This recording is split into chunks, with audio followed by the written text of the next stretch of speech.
In this video, I'll show you how to check whether the user has a specific privileges or not within a Power App using JavaScript.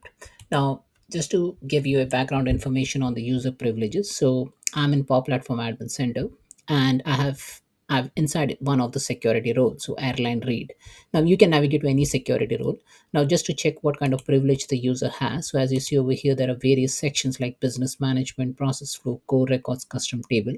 Now, against a custom table, I can check that the user has a for a create privilege, the user has none. However, for read, the user has an organization level privilege. Now, there are miscellaneous privileges and privacy related privileges. So, if you click on show all privilege, now if you want to check whether the user has a print privilege or not. Okay, so as you see, it is none and there is organization. So currently it is none. So what we are going to do, we are going to pass this privilege, okay, prv print, and then check whether that current user who's logged in has that privilege or not. For that, I'll make use of a model driven app. In the model driven app, once I navigate to a record, on the load of that record, I will just populate that information. Okay, so for that, I need to write a JS. So accordingly, I will write a JS, and then on load of a specific record, that JS will trigger. Now I'm going to write the JS. So let's go into VS Code. Now here in VS Code, I'm going to check how to check that user's privilege. So for that, I will use function. So and then I'll say check user privilege. And here I'm going to pass a couple of things. One is execution context, and then I will say a privilege name. Privilege name.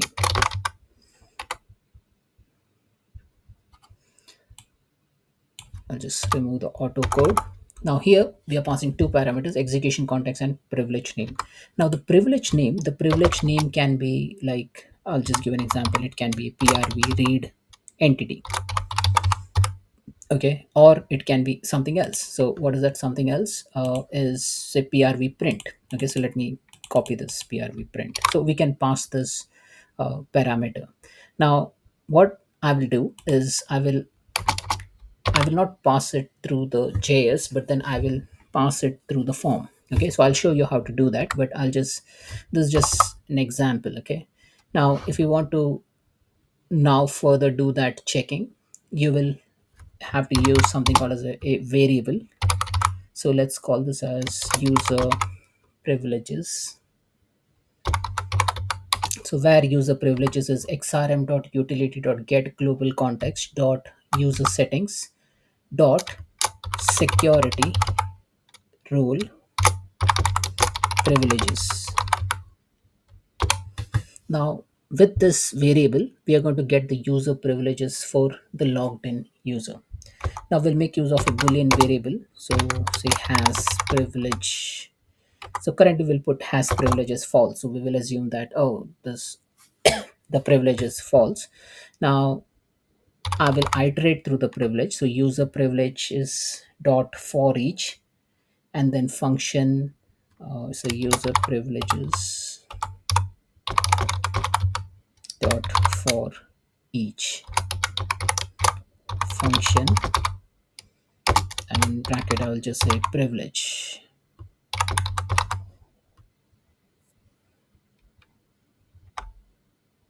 So user privileges dot for each, and then I'm passing within that the function. Now let me get rid of this, put a brace, and once we have that brace, we can just complete this statement over here. Okay, so will be iterating through the user privileges. Now we can make use of a simple if statement. So we'll just say if privilege dot name equal. So we'll use the three equal operator. We'll check the data type as well along with the value. So privilege name has privilege equal to true. So it's a simple statement. So what essentially we are doing over here is we are checking the user privilege. So let me format this document. Yep. So first we are passing the execution context. We are passing the privilege name. The privilege name can be PRV read entity or PRV print or PRV bulk edit or anything which you want to check against that. We have made use of user privileges object. So xrm.utility.get global context.user setting.security role privileges. Currently we are assuming the user does not have privilege. We'll iterate to the for each loop, and then we will check privilege.name equal to uh, the privilege name. Okay, now this privilege is from here, and this privilege name is basically the value which is going to check. Now we can hard code the value over here, like PRV read entity or PRV print, but I'm gonna pass that dynamically. Okay, I'll show you how to pass that as well. So I'll just save this value. I'll just copy the code, and I've already created a web resource. So airline code, I'm gonna paste this value over here. Click on save and publish this. Now remember the function name is you check user privilege, and we need to pass two parameter. We need to pass the privilege name as well. So we'll go into the form, and within the form under events, event handler, we have already selected the library. I'll just paste this check user privilege, pass execution context as first parameter, and then we need to pass if parameter. So I'll just pass PRV print. You can pass anything. It's just like a test for us to check against a privilege. Put Make sure that you put it in a single quotes or double quotes. Now this is one parameter, but then you can pass multiple parameters over here. So I'll just say okay, save and publish. Now the output which we want is, we haven't put anything over here, right? So we need to just say alert uh, has privilege. Okay, whether it will return true or false. Okay, so we need to write this. So I'll just again copy this code, make the change, go into the airline code, copy, paste, save, and then publish.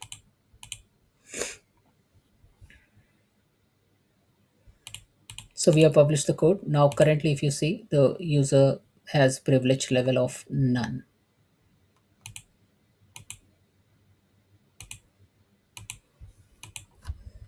Do a control F5,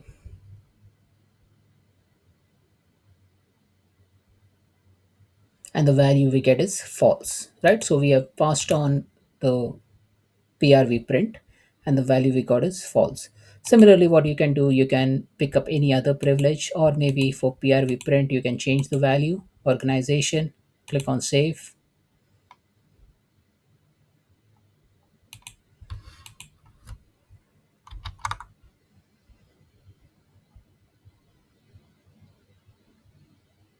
and I'll just do a hard refresh, and then it will check whether that user has a specific privileges or not.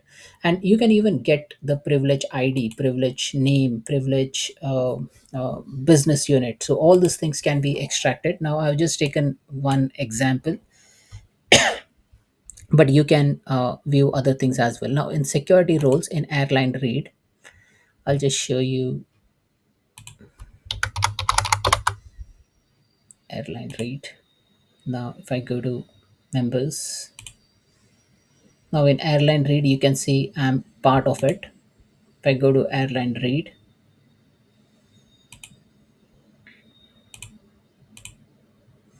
and it is show only assigned privileges in privacy related, and here I'll say show only assigned privileges. So if I go to miscellaneous privileges, it says there are no privileges in this security role. Now enabling these privileges will allow users to extract customer data from Microsoft 365. So it will give you all this information. So let me give you show all privileges.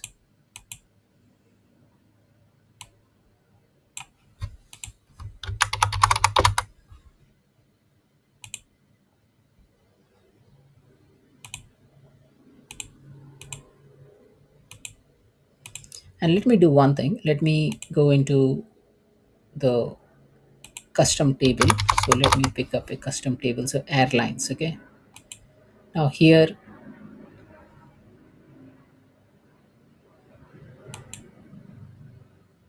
I can give parent child business unit, I can give organization, I can give business unit or none.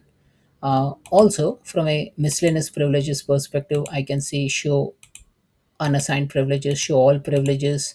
Now, if you go into any of the other security roles, so if I go into customizer,